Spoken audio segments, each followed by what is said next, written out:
Yeah, lights, camera. Okay, if you can begin now. Thank you. Today is Wednesday, October 13th, 2004. My name is Marianne Lubar, and I am interviewing Geraldine Pollock Biller. And I'm going to start, Jerry, by asking to find out a little bit about you, your full name, and when and where you were born. My full name is Geraldine Pollock Billard. Nobody except my mother, when she was annoyed with me, has called me anything but Jerry. I was born here in Milwaukee at Columbia Hospital, and I lived at 4427 North Maryland Avenue, which is 3 blocks from where I live now. So that is the, I think that gives you that piece of information. Right. And You thought you'd come full circle. I've come full circle in many, many ways, which I hope will come out during this interview. Does your family name have a special meaning? The family name Pollock, both family names, my mother's maiden name, but I would like to start out with my maiden name, which is Pollock, and it has enormous significance for me. And it has shaped my life in many ways, and I would like to talk about that for a little bit if I can. Good, I'd love to hear this. My grandfather, Max Pollock, was one of the pillars of the Orthodox Jewish community at the beginning of this century. And he was a person quite formidable who was highly respected and thought of as one of the leaders of the entire Jewish community here. And with your permission, Marianne and Kurt, I would like to read an article that was written in the Chronicle 20 years ago this year, 1984, when my husband and I hosted a reunion for family members from Milwaukee. And it was covered by the Chronicle because Leon Cohn is a relative, and so he was there. And this will just take a minute or two to read, but I think it frames what I want to say.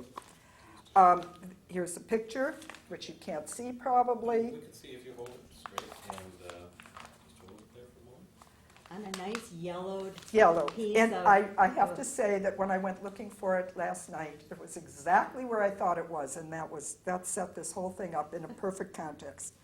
104 years later, so it's now 124 years later, and it says 60 descendants gather. Some of those are now gone, but we have a whole new generation of little ones. So it was written by Gail Stockland. I don't know if she's still with the Chronicle staff or not. Okay, she says it as well or probably better than I could have in fewer words.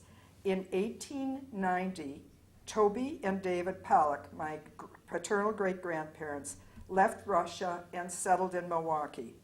They produced 5 children, Max, my grandfather, Henry, Jenny Eisenberg, Anna Cohen, and Ida Klotz. On a Friday evening last month, the descendants of David and Toby gathered at the Fox Point home of Jerry and Joel Biller for a family reunion. Those in attendance included doctors, lawyers, business people, artists, musicians, public servants, and government officials. Jerry, that's me, is Max's paternal granddaughter and the first family member to have arranged such a gathering. Max was one of the founders of Congregation Anshe Sfard, the Milwaukee Home for Aged Jews, the Talmudic Torah, and the Hebrew Sheltering Home, as well as Mount Zion Cemetery. She said the affair was not a reunion as such. It was our invitation to the Pollock relatives who are in Milwaukee. With the support and assistance of husband Joel, daughter Sydney, and sons Andrew and Chuck, Biller arranged a multi-generational reunion attended by 4 generations ranging in age from 3 to 80. Although most were Milwaukeeans, several relatives who found out about it came from LA, Beaver Dam, and Chicago. The evening was an overwhelming success. The impetus for the gathering stems from the strong sense of family instilled in Biller at an early age. She explained that even after her father died, my father was 5 years old when he died. I was You 5 were years old 5. when my father died. The Pollock family bonds have remained very strong. A second emergence of family and roots occurred when my husband Joel and I and our children returned to Milwaukee following 24 years up in Washington and abroad, necessitated by Joel's position in the U.S. Foreign Service. When we returned, I realized that our generation knew each other well, but our children did not know each other very well. Except for weddings and funerals, family interaction necessitated by our absence had been limited. The affair was filled with nostalgia, reunion, introductions, reminiscence, and warmth. Biller, that's me, diligently and painstakingly prepared a color-coded family tree. Each of Toby and David's 5 children had been assigned a specific color. Their descendants identified themselves with colored name tags. That coded family tree has spent some time here in the Historical Society. I took it home for 1 week, and we had a little disaster in our basement, and I am going to bring it up to date. Now, I'd like to mention some of the people that are descendants of David and Toby, because I think that would be of interest. The Rosalie Eisenberg Kahn, Rosalie and Jerry Kahn are prominent in the Jewish community and in the legal community. David Silverman, Robert Cohn, Jean Cohn Boyer, who the late Jean Cohn Boyer, who has been a ardent advocate for women throughout the state, and starting in Beaver Dam, throughout the state and throughout the country.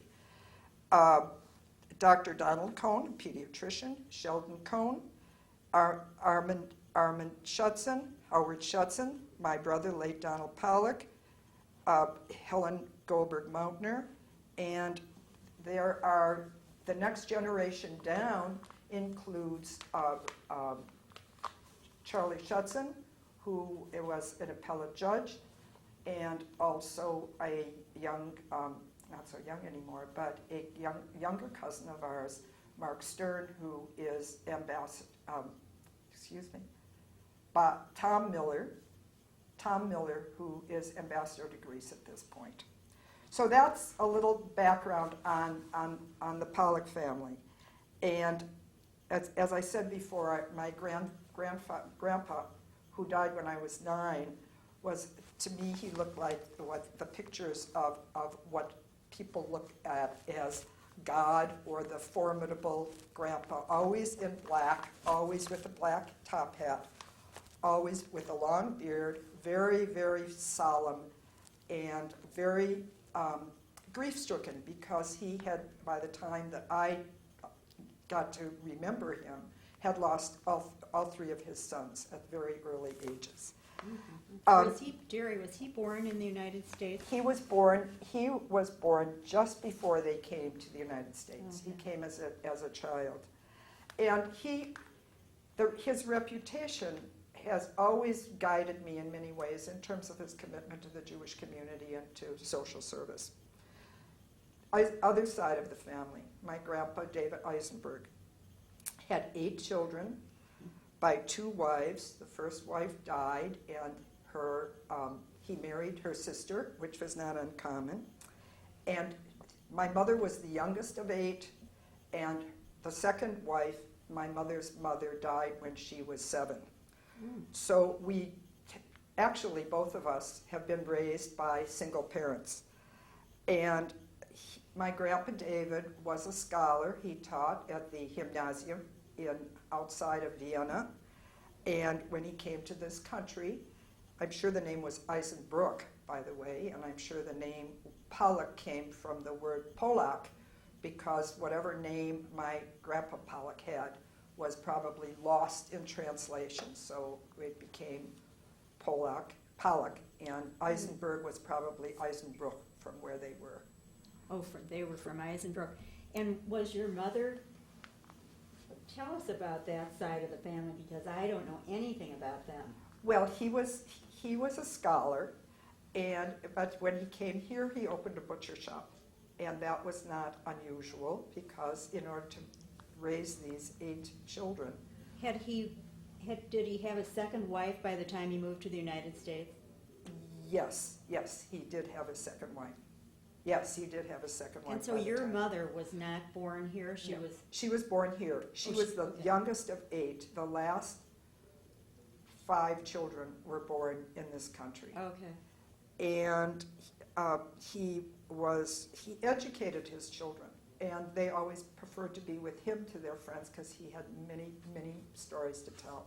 And I think by educating his own children in the sense that he was not in his original field or profession, gave him a sense of a very strong sense of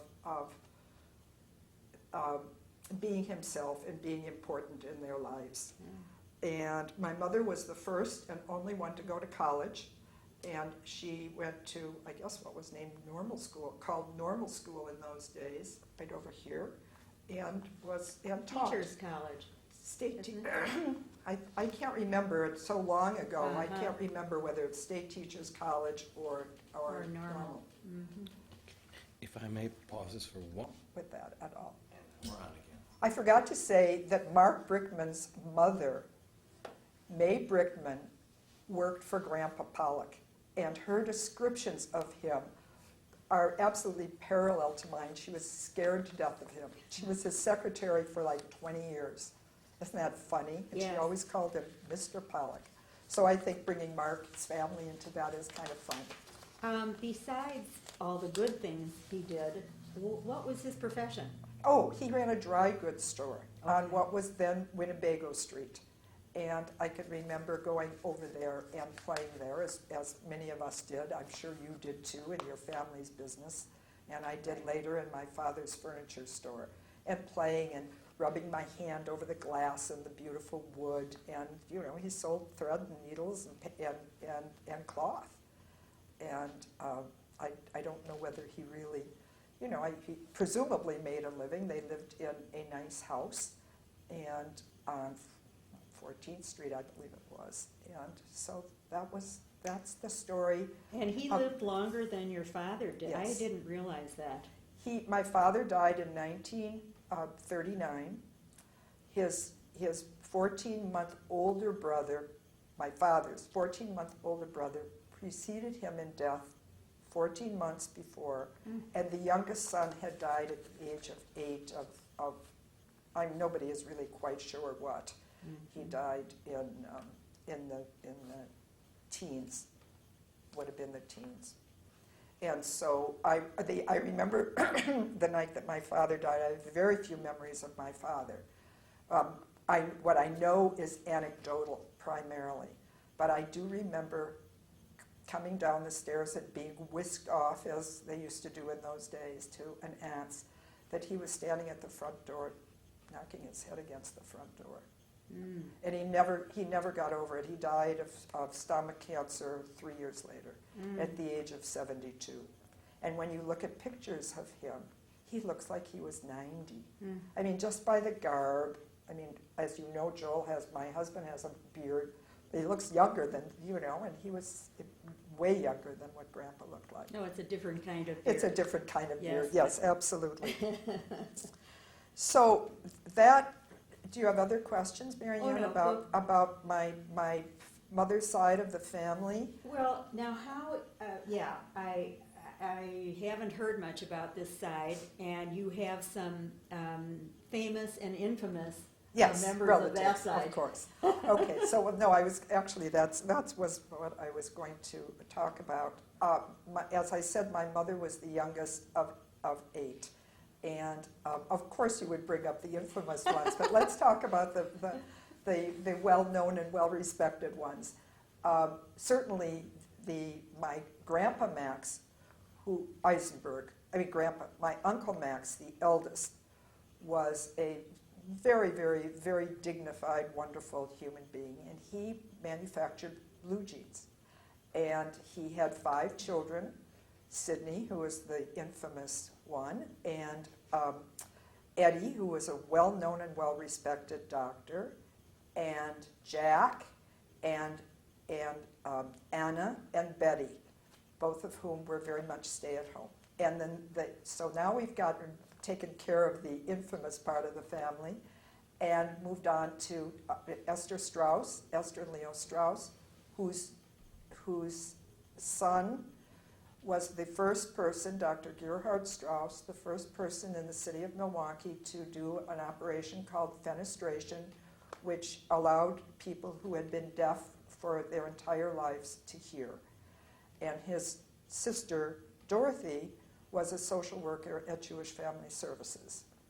And then we go on down to my cousin James Erden, who was the first Jewish attorney at Quarles and Brady, and then the other members, I'm trying to think, Ethel Pelton, my Aunt Ethel, who you remember, of course, Well, and Cy Pelton, and David Pelton, who was the president of the Appraisers Association of the of America. And then there was my brother, who passed away in 1986, who was a successful real estate, whatever you want to call it, developer or management mogul, and me. a mogul in your own right. So anyway, let me go back to my parents and their Yeah. marriage, if I may. In Please. 1927, my father bought and sold lots for auctions, and then from that started his own furniture store with a partner by the name of Harry Mantelker, which is a name somewhat known also in the city of Milwaukee. And the store was on Main Street in Racine. And I used to go down to the store. You didn't know that? No, Oh, because I had an uncle who Well, I had a thought we had furniture talked store in about that. Kenosha. we were good friends. We are very, very close friends. And I probably some of this will be not as, you know, but now you're learning new things. He opened a furniture store in Racine. I used to go down, and it was a safari to go down on the train to Racine and, jump around on the beds and crawl over the furniture and I remember those days, even though that's one thing. One of the most vivid memories of being with my father, because I was only 5. They moved to the east side. They made that break in very much earlier than a lot of people did. They moved to the east side, and my brother Don was born on Maryland Avenue, well, at the hospital, but lived on Maryland Avenue, and he was born in 1930. So they already lived on the east side, which is quite different from many of our other friends, contemporaries, who grew up on the west side and then moved to the east side after World War II. They joined Emanuel B'nai Jeshurun, very reformed, with Rabbi Hirschberg, and so that was quite a significant break. I mean, I didn't realize that as a child, but when I look back on it, I mean, Rabbi Hirschberg was about as reformed as you can get, even in our generation now.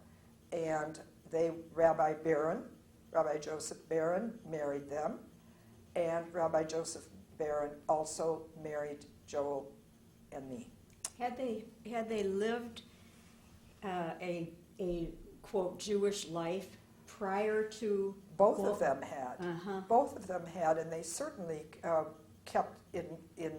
Well, my grandpa David Eisenberg had died by then. He died right a month before my parents were to be married, so they had a very small wedding, and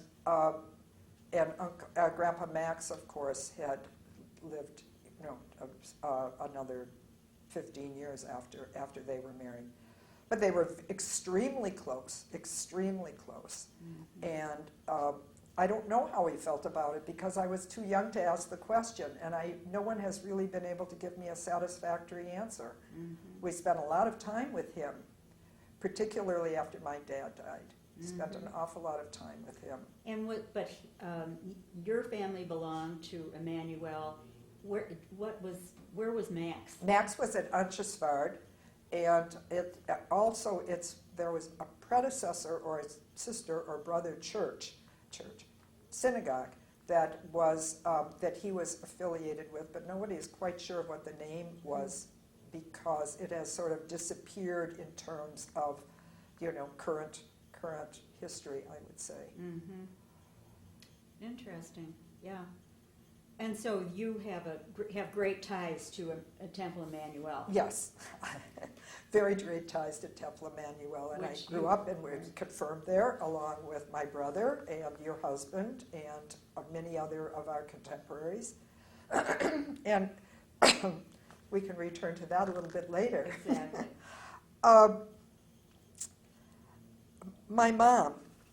My mother was a teacher, as I had said, by profession, but she worked in the furniture store, and she was often there with my father. We had an au pair from up north in Wisconsin, Susan, who was going to get married a month after my father died and postponed her wedding a year. And Susan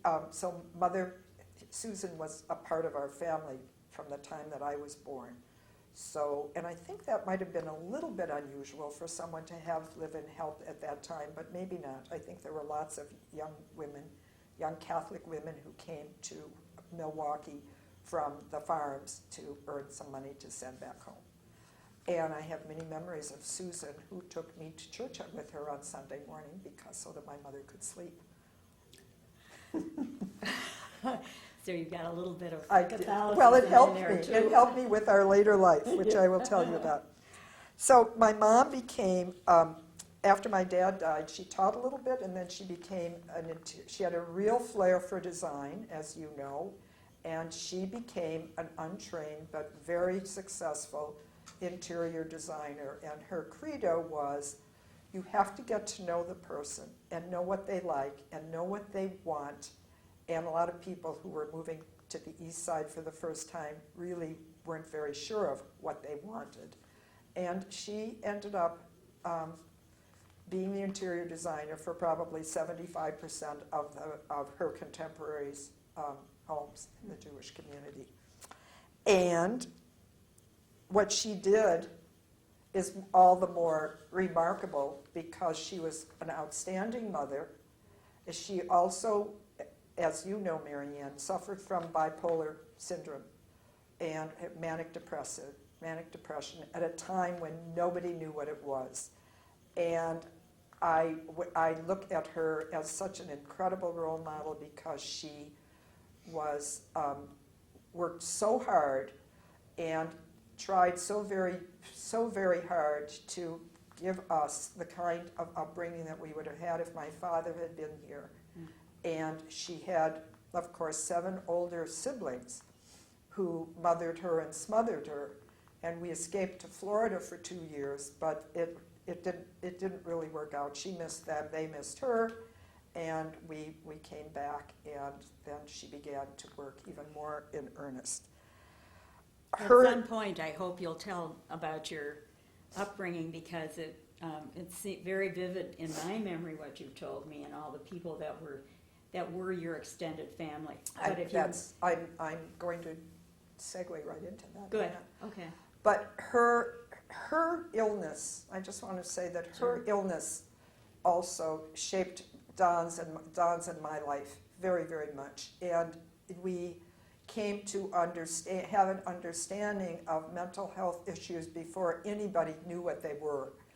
And that has also shaped my own volunteer activities and my commitment to mental health and all the social services. Mm-hmm. And the extended family was the 7 siblings who were all here in Milwaukee. And they were surrogate mothers and fathers.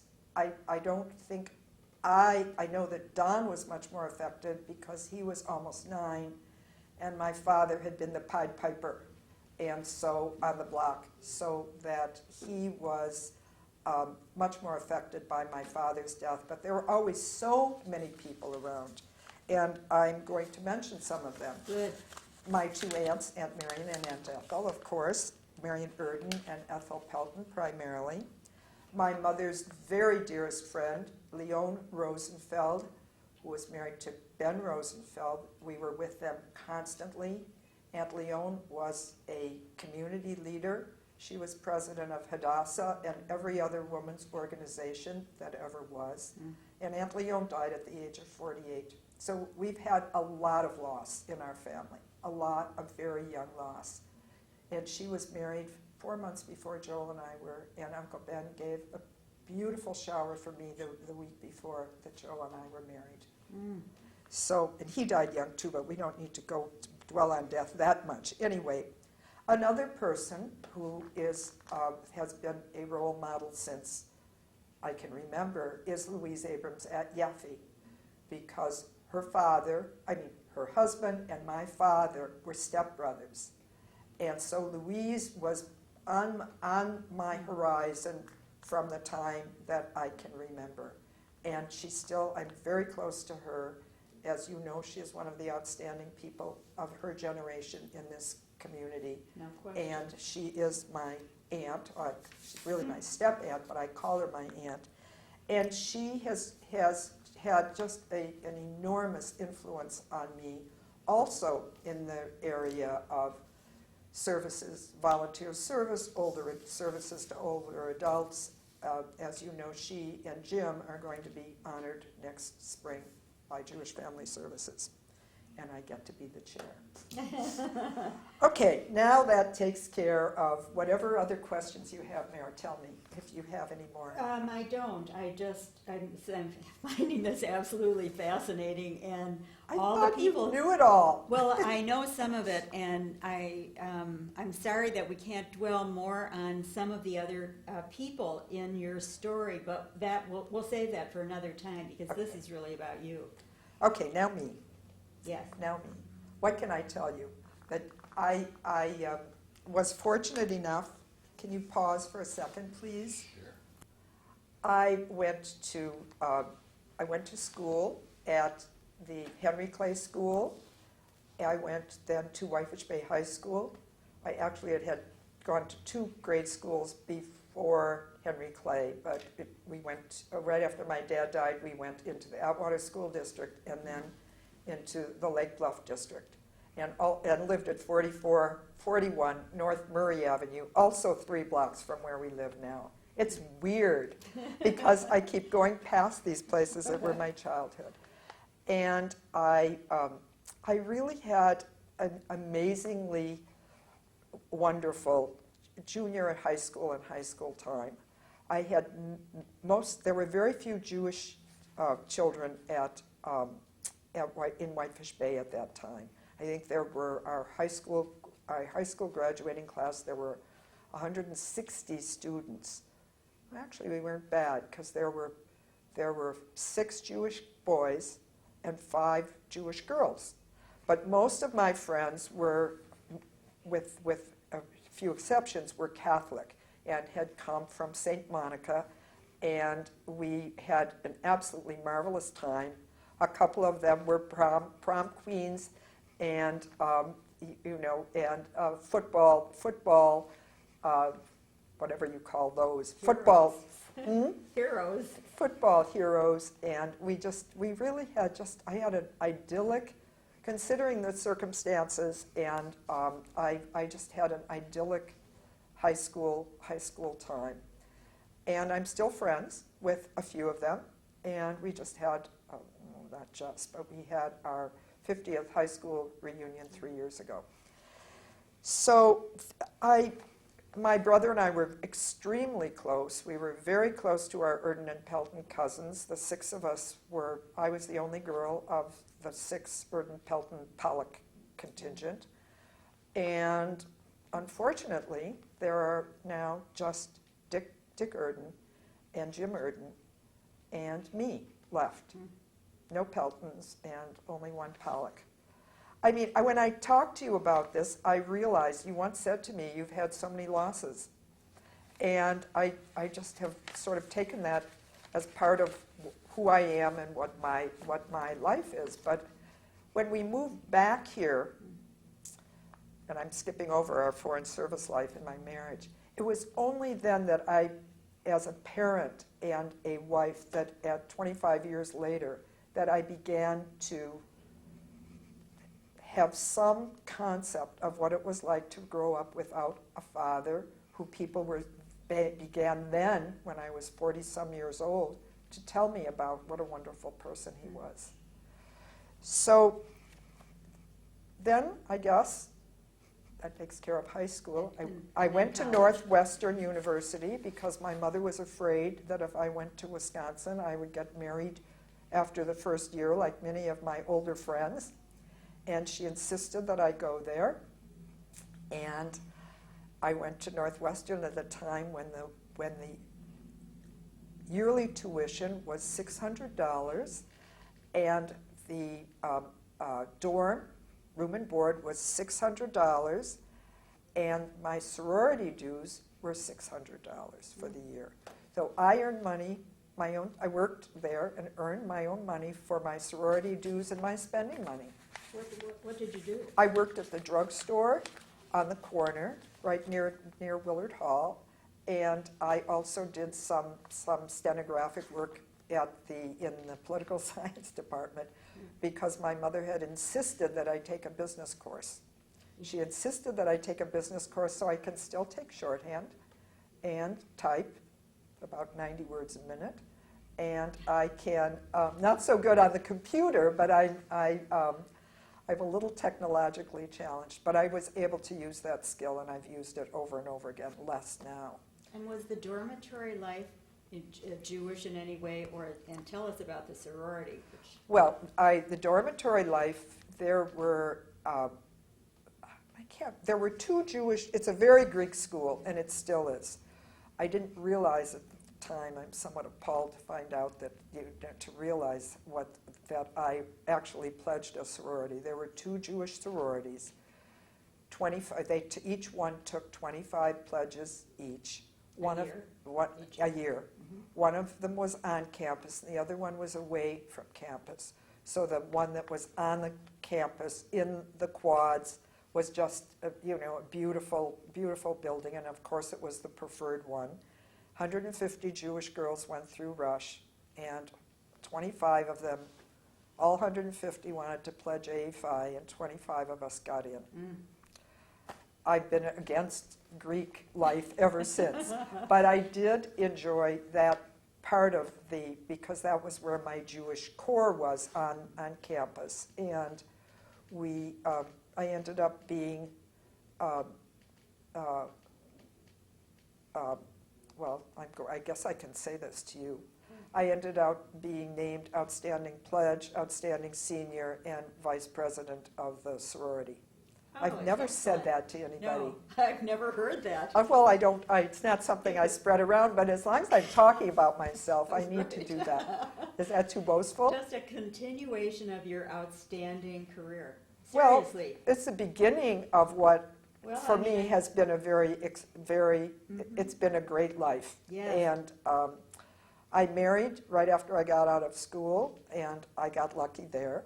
We will be married 50 years in May, and I have an absolutely wonderful husband who is a wonderful father. He was a wonderful brother and brother-in-law. He's a very, very special human being, and I adore him. He, at the time that we got married, had made a commitment to go into the Foreign Service, diplomatic service, and he had taken the Foreign Service examination in the fall of 1953. We met shortly thereafter. Because of the McCarthy era, the State Department was not making any appointments to the Foreign Service for the next 15 months.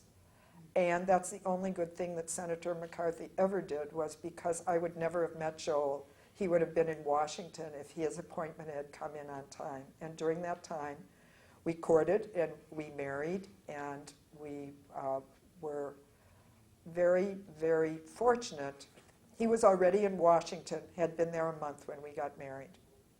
And we spent our first year in Washington, and that was a great year. We were footloose and fancy-free, and then we left that was May 1st, 1955, and on June 30th, 1956, we got on board the United States, the passenger liner United States, that had just been in service for about a year, and it was the fastest ship that took 4 days to get there, 4.5 days. All other ships had been 7 days.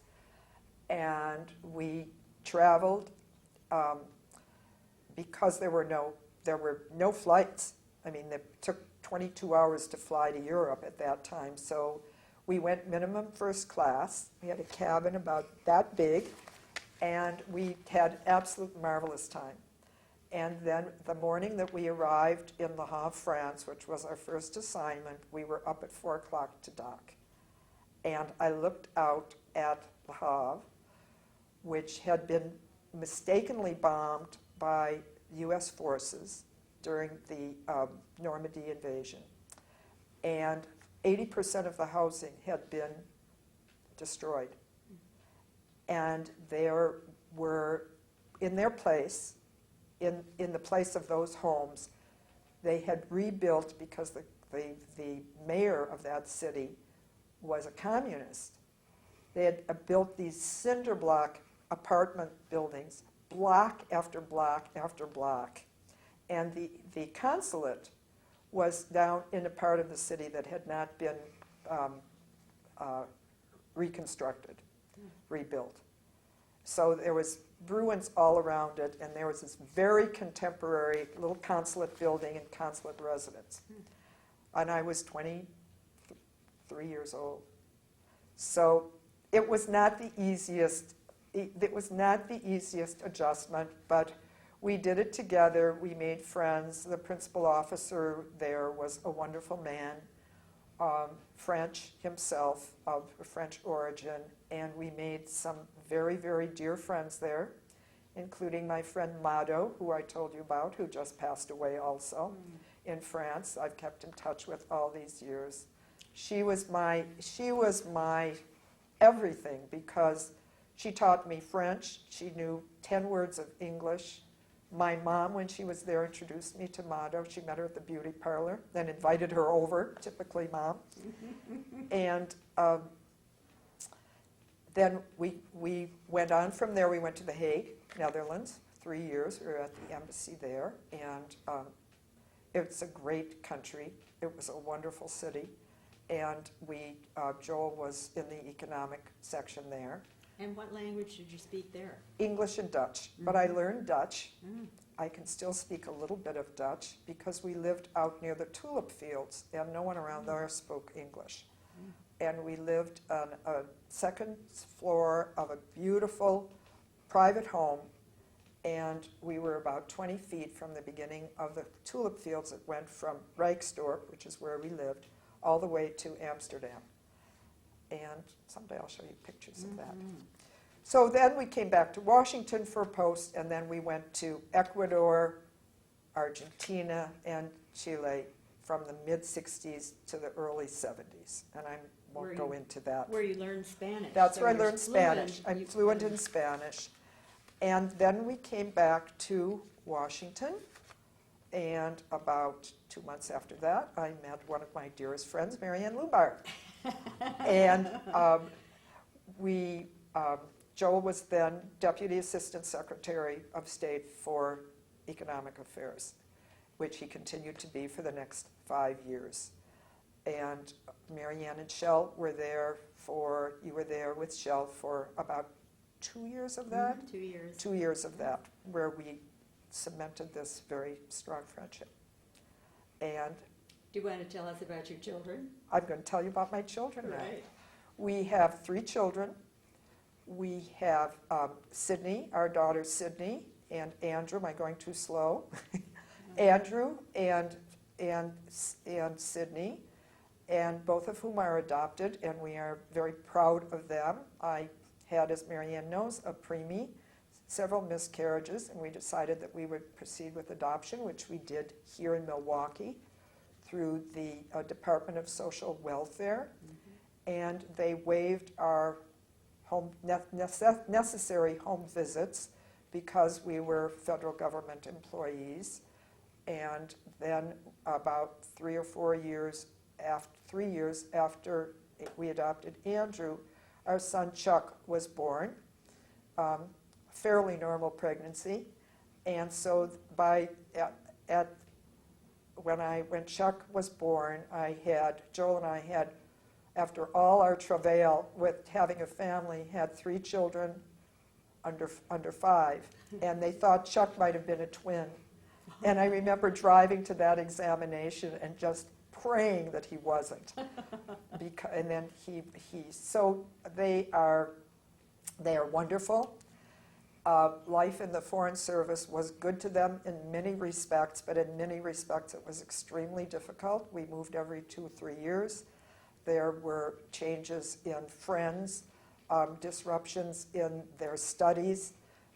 Andrew learned to do punctuation 3 times, but never really learned how to capitalize because he kept missing it. And finally, as an adult, he needed to do that.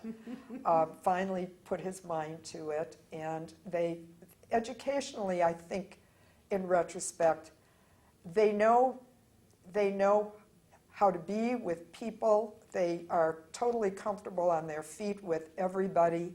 They are fluent or rustily fluent in Spanish. They all love people. They can get on from an early age, they could get on a plane by themselves and talk to whoever happened to walk into our house because we did so much entertaining. But I think they missed out a little bit school-wise with their mini moves, and all the schools were not consistent in quality. They went to bilingual schools. They had English in the morning and Spanish in the afternoon. They learned all their subjects in both languages. But they missed out on what they gained so much from their experiences abroad. I mean, all 3 of them are colorblind. They're used to living in very diverse situations. They welcome that. They seek that out. And when you say colorblind, I just want to clarify that. Yes. I mean, their friends were Hispanic and black or African American and from China and all over the place. When we lived in Washington those last 5 years, we lived in a community where they went to the local school, where they were still busing people in from the southeast part of Washington. There were children there from what is known as the Black Gold Coast, which is the wealthier black community. There were diplomatic children who went to that school because it had, the principal was so outstanding.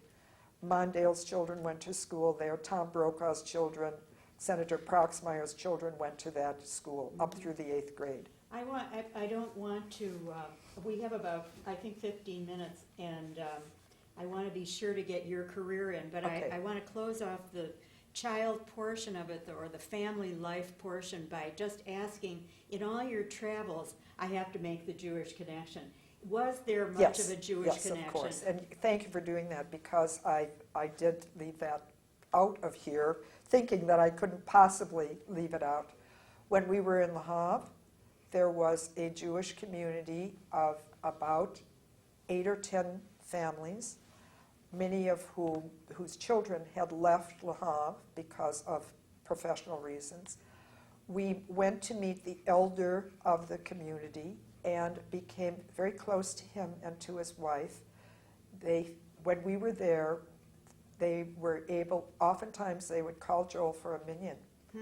And we met. It wasn't, I mean, I was there, and so were the other women, but that was the remnants of the Jewish community in Le Havre, which had never been very strong. And in The Hague, we attended the Portuguese synagogue in Amsterdam for High Holy Days and went to some events and were often included in activities there, which were because we were known to be one of the Jewish diplomats at the embassy. And then in Ecuador, there was also a small Jewish community that we were associated with. There was no real synagogue there. And then in Buenos Aires, Rabbi Marshall Mayer, who is known to many, many people as the person who revitalized or put life into the Jewish community in Buenos Aires, which was about 250,000 people. And Marshall started a synagogue. He went there for 2 years and stayed for 25. He started the Jewish Community Center. He started the first camp, the first seminary for rabbis in Spanish in Latin America. He is very well known for his opposition to the dirty war in Argentina that went on from the end of the 70s through the beginning of the 80s. At that point, he sat on the Argentine president's commission after the dirty war, to look into the atrocities, and was the only Jew on that commission, although the percentage of Jews that were killed during the dirty war was very high, probably very close to between a third and 40% were Jews. Many Catholics, of course, you know that story of the Catholics being thrown out over the ocean. Catholic what I don't want nuns. to miss, Jerry, is your... Okay, Yeah, me. Okay. Yeah. Okay. What did I do through all these years? I'm going to pick out 3 different things that I did during foreign service, then a couple back here. One was when we were in Le Havre, and I was only 23 years old, there was a group that mentored. I already spoke French from high school and college, thank goodness. And I was, okay, so I was asked to be part of a group that was mentoring people, now we're talking about 1956, young teenagers whose parents who had been orphaned in World War II. And there was a group of us through Mado, and probably 15 people, all of us who were in our 20s, who spent an enormous amount of time with these girls. And it was just, like mini experience, sort of a life-altering experience. The years in foreign service, I did do some teaching. I taught in The Hague, set up an art history and design program at the international school that they hadn't had. And then had a significant diplomatic wife responsibilities from that point on as Joe moved up in his career. In Ecuador, I started a program with another embassy wife who had a deaf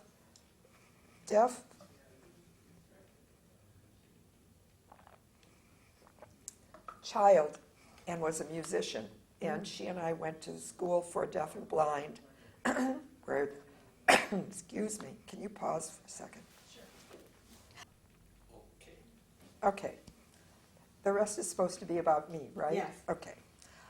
Then I do want to talk about, for just 30 seconds, about our program. We set up a program for these children who were abandoned, because at that time, I don't know about that, abandoned children who had handicaps. She worked with the blind children and taught them music and some instruments, and I worked with the deaf children who have an incredible attention span because they're not distracted, and helped them to develop some artistic skills that went on for some of them, not many of them, to be used as architectural draftsmen and drafting skills, graphic skills. And when we left, 4 Peace Corps people came in and took over that program. So that's second one. The third thing that I did, which was for foreign service people, families, was there were many hardships that arose for people, families in the Foreign Service, deaths in family, children who were ill, who needed to come back to the United States. And I was part of a group of 16 women, 2 at every level from Foreign Service Officer Class 8, where you start, to Foreign Service Class 1, where Joel ended up. 2 from each year, who set up what was called the Family Liaison Office. This wasn't for financial support, but it was for health and parental and child problems, people themselves in the Foreign Service who became ill. And we set up a family liaison office called the FLO with one professional and 3 volunteers, and now it's about 30 times that size, and has a constant stream of people coming in and out. Back to Milwaukee, Louise Yaffe and the late Elaine Elkan and Dorothy Gursky, all relatives, introduced me to Jewish Family Services, which has been my passion since then. My friends Marianne Lubar and Barbara Recht introduced me to the Political Awareness Study Group, which they were the first, for which they were the first chairs, and I was the second. And we were all recognized yesterday by the Political Awareness Group, 25 years later. I became very active in Jewish Family Services, went on the executive committee, went on to be president, and went on to chair the capital campaign for their beautiful new building, which is the former Stratton College. I have a passion about that place, partially because of the family commitment to social service, partly because of my mother and the fact that it took till 1973 for her to be properly treated with lithium, which changed her life in a week. I was honored by JFS 2 years ago, and I can say this now here, but I couldn't say it then when Elliot spoke so beautifully about my involvement there. And I have felt at JFS that if I could make life for any person who had my mother's or any other mental health problem any easier, that was worth every single moment that I felt. And I'm still working for them now with this event for Louise and Jim in Right. spring. I'm co-chairing And that. I can say that you responded with one of the most beautiful speeches I've ever heard, which I wish we had here to put into the record. It was, I've got it at it's home. Absolutely beautiful. If you want it, I've Yes. got it. I have Elliot's remarks in mine. I just Yes. came across it cleaning out a closet. I think we'll take them for the Historical Okay. Society. Great. Oh, thank you. Mhm. Thank you very much. Professionally, I went back to school in 1986, got a master's in art history, went through Marianne and Shell, fortunately had met Russell Bowman, went to speak to him about doing that. He recommended that I do my studies here at UWM rather than going to Chicago or Madison, to the Art Institute or the University of Wisconsin-Madison. And he told me that he probably would not be able to give me a job because he had a full staff. But after I took 2 courses, I saw him at a cocktail party, and he said, "What are you doing this summer?" And I said, "I'm going to go to school." And he said, "Well, why don't you come and work on the exhibition? We haven't started, and it's going to open in 4 months. 100 Years of Wisconsin Art." Then I was asked back 2 years later to work on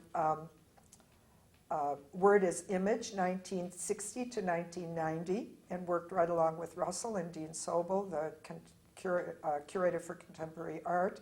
Then I did the Haitian Celebration, and then my pet, Latin American Women, 1915 to 1995, which was my pride and joy professionally, which toured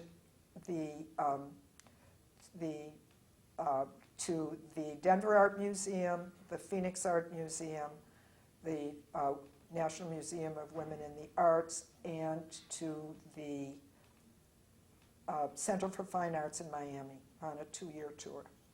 which was a trip by itself. And so since then, I've been having a good time, still dabbling at JFS, still writing some essays for former artists that I work with, keeping my finger a little bit in the pot in that, enjoying my good friends and my doing work children. And for your congregation. And for my congregation. I was on the board there during those 3 tumultuous years at Back to Emmanuel. Emmanuel, right? Back to Emmanuel. Our daughter lives in Florida. We have now purchased a condo near a mile from where she works, her fitness studio. Our 2 sons live here in the area, one of them a mile from us. And they were both married 2 years ago after very long relationships. And we now have a little grandson, Jordan, who celebrated his 2nd birthday 3 days ago. He is the joy of our lives, absolutely enchanted. His mother, my daughter-in-law, is Russian. She came from Ukraine, and so we have made a full circle because our little Jordan is going to be bilingual. And I dedicate all of this to him and to you, one of my very dear friends. Oh, I want to cry. No, well, I mean it. I mean it. I would not be here if it weren't for you. Tell me, I want to get all this in before we have to quit. Yeah, we have about 2 minutes. Okay. How would you like to be remembered? I would like to be remembered as first and foremost, as a wonderful wife and mother. That goes without saying. Secondly, as a special friend. Yes, that goes without saying too. As someone who has made a contribution, because I've had the opportunity to make contributions. I mean, in our life abroad, there were just dozens of volunteer opportunities and dozens of people that we met who could connect us with all sorts of those kinds of opportunities. I would like to be remembered, of course, which I will be at Jewish Family Services, and even in some capacity in the earlier years in Federation, whether political awareness or as a vice president for a little bit. And what else? A good grandma.